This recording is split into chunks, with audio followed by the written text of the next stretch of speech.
안녕하십니까. 미션 아카데미 대표 전원균 목사입니다. 제가 교회 성장 컨설턴트로 활동하면서 목사님들이 가지고 계신 여러 가지 상황에 대한 내용을 위기라고 말씀하시는 것을 많이 봅니다. 이 위기를 어떻게 타개하는가에 대한 대안은 저는 목사님들께서 패러다임의 전환을 하시면 가능하다고 보는 사람입니다. 그러면 교회 성장에 있어서 목사님들이 전환해야 될 패러다임은 어떤 부분이 있는가? 목사님들께서는 콘텐츠로 변환을 하시려 하고 목사님들께서 프로그램으로 대안을 찾으시는데, 저는 가장 효과적인 패러다임의 전환은 목사님의 설교라고 생각합니다. 그 설교를 성도들을 향하여서 어떻게 제시하고 성도들은 그 설교의 메시지로서의 하나님의 메시지를 삶에 어떻게 적용하고 적용되어졌던 내용으로 하나님의 놀라운 축복에 하나님과 함께 동행하는 모습을 성도들에게 정확하게 제시하면 성도들은 하나님과 동행하는 믿음의 성장을 이루는 것이라고 생각합니다.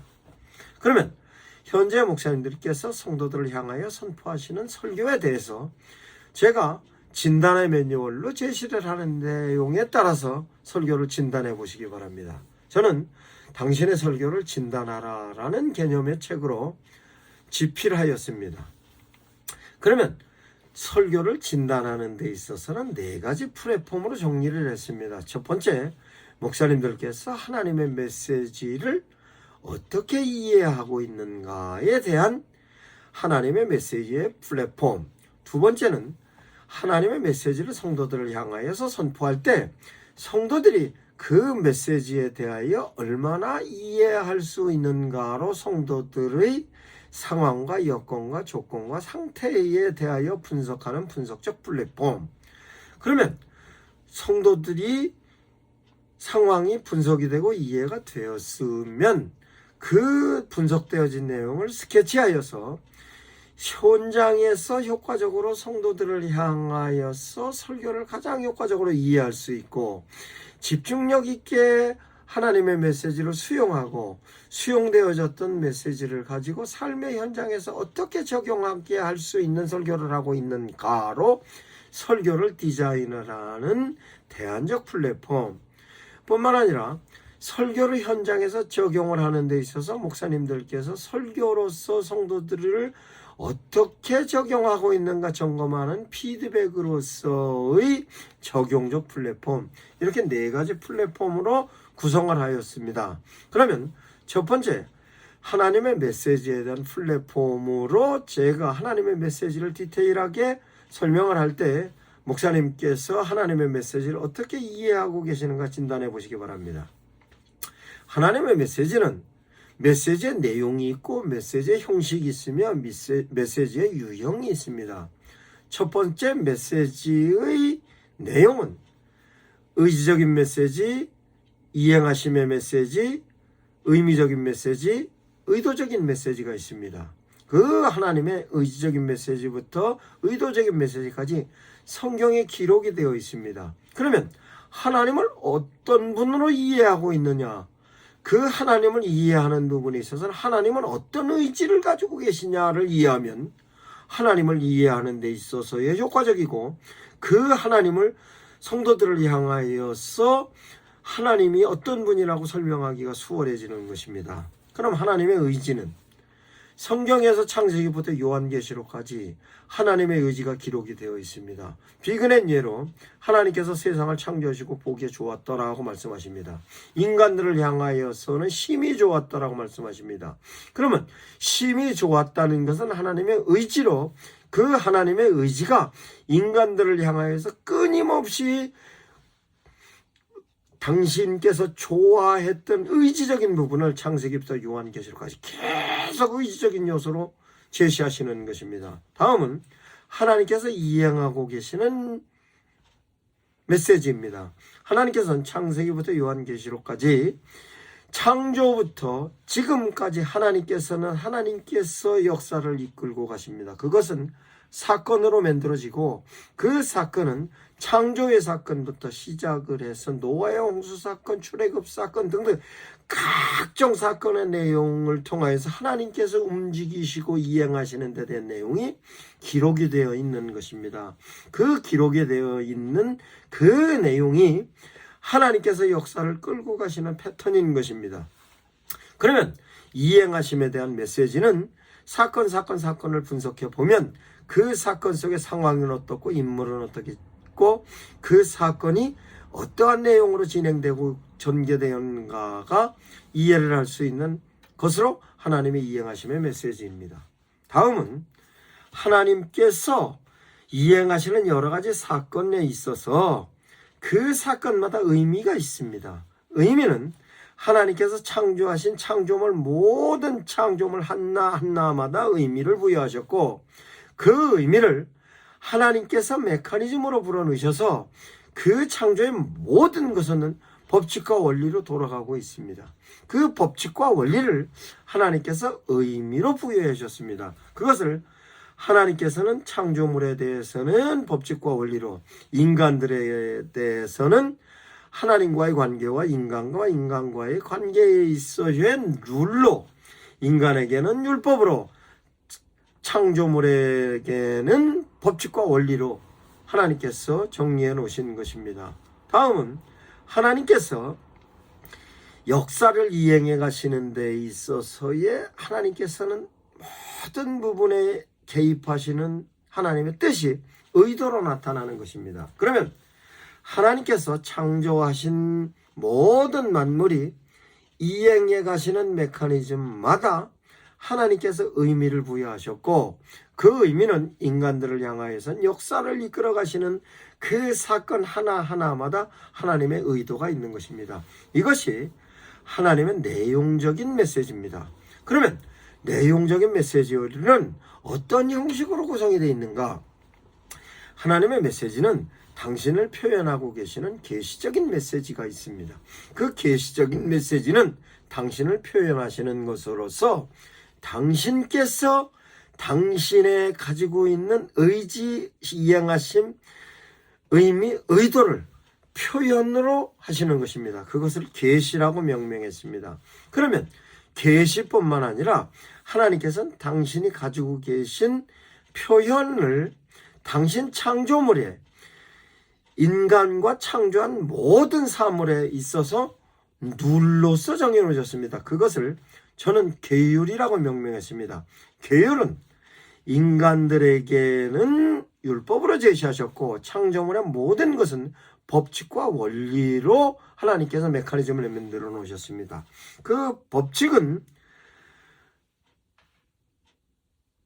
모든 창조물의 생물학적인 법칙, 물리학적인 법칙, 사회과학, 과학, 이런 모든 내용을 과학적인 법칙과 원리로 만들어 놓으셨고, 그 과학적인 법칙과 원리는 생물에 관련된 것뿐만 아니라 인간들이 가지고 있는 사고에 관련된 부분부터 시작을 해서 인간들이 그 창조물을 하나님께서 생육하고 번성하고 충만하고 정복하고 지배하라는 개념으로서 그 창조물을 지배할 수 있는 메커니즘에 관련된 내용을 하나님께서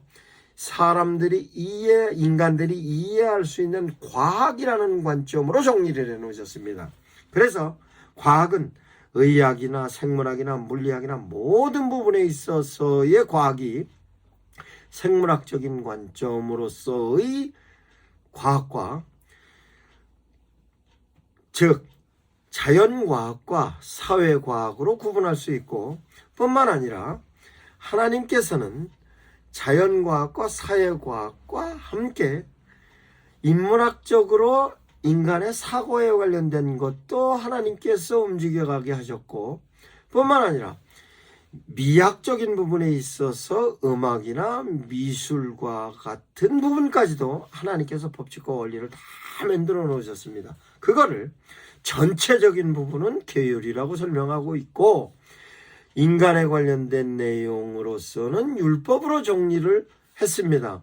이와 같은 내용을 목사님들께서 어떻게 이해를 하셨냐에 따라서 성도들을 향하여서 하나님의 메시지를 정확하게 전달할 수 있는 것입니다. 그것을 하나님의 계시와 계율을 인간들이 이해할 수 있는 교훈으로 정리를 해놨습니다. 그것이 성경에 있어서 계시적인 메시지와 계율적인 메시지와 교훈적인 메시지로 정리를 해놓은 것입니다. 뿐만 아니라 하나님의 메시지가 형식과 함께 하나님의 메시지의 유형이 있습니다. 즉 하나님의 메시지는 기록으로 메시지로 창세기부터 요한계시록까지 하나님께서 가지고 계신 모든 부분을 인간들이 이해할 수 있게끔 정리가 되어 놓았습니다. 그걸 기록의 메시지라고 설명할 수 있고, 성경은 기록되어져 있는 패턴이 하나님께서 이루어가고 계시는 역사적인 내용이 전부 정리가 되어 있습니다. 그 내용은 성경에서 상황으로 기록이 되어 있고, 그 상황은 현재의 상황까지도 하나님께서 인간의 삶에 개입하셔서 만들어지는 상황입니다. 그 상황은 하나님께서 인간을 향하여 은혜로 주셨고, 그 은혜는 약속으로 제시하셨으며, 그 은혜를 인간들이 어떻게 받아들이는가로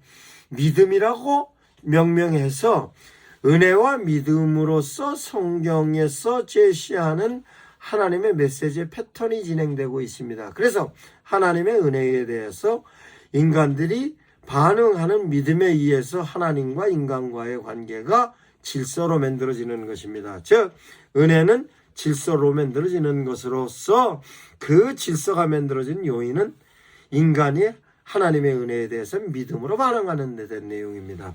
이와 같은 데 된 내용을 상황으로 성경이 기록이 되어 있고, 현재의 상황이 성경에서의 상황이 계속적으로 진행되는 상황으로 그 현재의 상황을 성경의 유사 상황과 비춰보면 상황이 어떤 상황이라는 것을 이해할 수 있는 것입니다.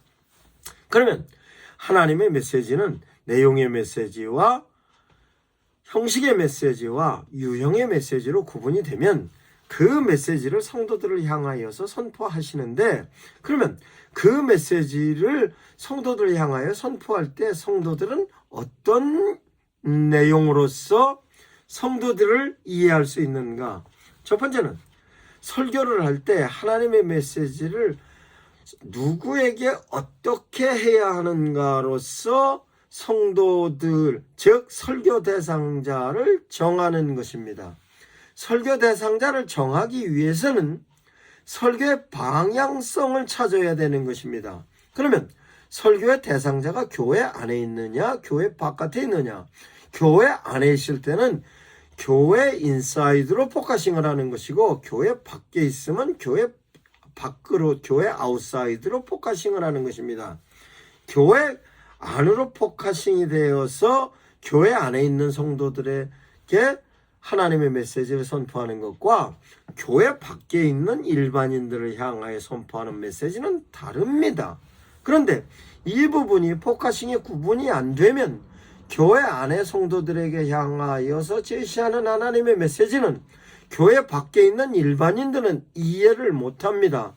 자기네들만의 용어라고 치부해버리고 전혀 관심도 갖지 않습니다. 그러므로 포커싱이 인사이드 포커싱을 통하여서 설교를 할 때는 달리해야 하고, 교회 아웃사이드로 포커싱을 통해서 설교를 할 때는 설교의 내용이 달라야 하는 것입니다. 그러면 교회 인사이드로 포커싱이 된 성도들을 타겟팅으로 정리가 된 성도들에 대하여서 그 성도들의 상황과 상태와 여건과 조건을 분석을 할 때는 어떻게 분석을 하느냐? 줌인으로 포커싱하는 것입니다. 줌인의 포커싱은 상세하게 설교 대상자의 상태, 여건, 조건, 상황을 상세하게 들여다보는 것입니다. 그것은 성도들 한 사람 한 사람 다 보아야 되면서 성도들 전체로 보고, 뿐만 아니라 그런 성도들을 실제적으로 세분화해서 구분을 해보는 것입니다. 세분화해서 구분한다는 내용은 연령별로 구분을 할 수 있고 직분별로도 구분을 할 수 있고 신앙 상태별로도 구분할 수 있습니다. 지력으로도 구분을 할 수 있고 영역으로도 구분을 할 수 있는 것입니다. 이런 부분에 있어서 세밀하게 구분하면 성도들 한 사람 한 사람 당 여건과 조건과 상황과 상태를 이해할 수 있는 것입니다. 또 뿐만 아니라 성도들을 향하여서 구분이 되면 그 구분되어지는 것도 똑같은 성도라 할지라도 어떤 예배에 어떤 성도들이 와 있는가, 주일 낮 예배, 주일 오후 예배, 수요 예배, 금요 예배, 새벽 예배까지도 같은 성도라 할지라도 실제적으로 그 상황에 따라서 성도들을 달리 봐야 하는 것입니다. 그것도 줌인을 통해서 상세히 보고 뿐만 아니라 줌아웃을 통해서 성도들을 바라봐서 성도 개인뿐만 아니라 교회 전체적인 성도를 바라보고 전체적인 성도뿐만 아니라 교인들을 줌아웃을 통해서 성도들의 주변 상황을 보아야 하는 것입니다. 성도들의 주변 상황은 성도들의 가정, 성도들의 직장, 사회, 심지어는 현재 사회적인 상황이 어떻게 진행되고 있는가에 대하여 포커싱을 통하여 분석이 되어야 설교를 성도들을 향하여서 제시를 하든 일반인들을 향하여서 제시를 하든 간에 설교의 내용이 그네들에게 적중하는 것입니다. 이거는 교회 인사이드 뿐만 아니라 교회 아웃사이드로 일반인들을 향하여서도 똑같이 적용해야 하는 것입니다. 그러면 교회 아웃사이드인 일반인들을 향하여서는 어떻게 포커싱과 타겟팅과 스케칭을 해야 되는가? 교회 밖에 있는 사람들은 자기 관심에 관련된 걸로 정보를 입수하려는 성향이 있습니다. 그건 교인도 마찬가지고 일반인도 마찬가지입니다. 그네들에게 필요한 정보를 제시할 수 있는 내용으로 설교를 하면 그네들은 관심을 갖습니다. 그러면 그 관심 갖는 데 대한 내용은 무엇이냐? 실제적으로 현재 상태가 위기 상태, 상황이 위기 상황이면 그 상황을 타개하기 위해서 정보를 찾던가, 위기 상황이면 그 위기 상황에 대해서 위로를 받고 싶어 하는 욕망으로서의 정보를 찾습니다. 그런 부분에 있어서 교회가 그네들을 위로해 줄 수 있는 성향의 프로그램으로 접근하고 그 내용을 설교로, 위로의 설교로 그네들을 향하여서 제시하면 그 위로의 설교를 자기네들이 적용을 합니다. 뿐만 아니라 설교의 기능을 부여해서 그네들로 하여금 설교의 메시지를 통하여 삶에 적용할 수 있는 메시지면 그네들은 관심을 갖고 있는 것입니다. 이와 같이 설교 대상자가 정해지고 포커싱이 줌인 포커싱을 통하여서 상세히 보고 줌 아웃 포커싱을 통해서 전체적으로 보면 하나님의 메시지를 어떻게 전달해야 되겠다는 것을 스케칭할 수 있는 것입니다. 이와 같은 스케칭이 되면 목사님들께서 설교는 아주 구체적으로 디자인할 수 있는 것입니다. 그러면 설교에 관련돼서 하나님의 메시지에 관련된 플랫폼과 설교 대상자들에 관련된 분석적 플랫폼으로 정리를 했습니다. 다음은 설교를 어떻게 하면 그네들에게 효과적으로 전달할 수 있는가에 대안적 플랫폼으로 설명하겠습니다.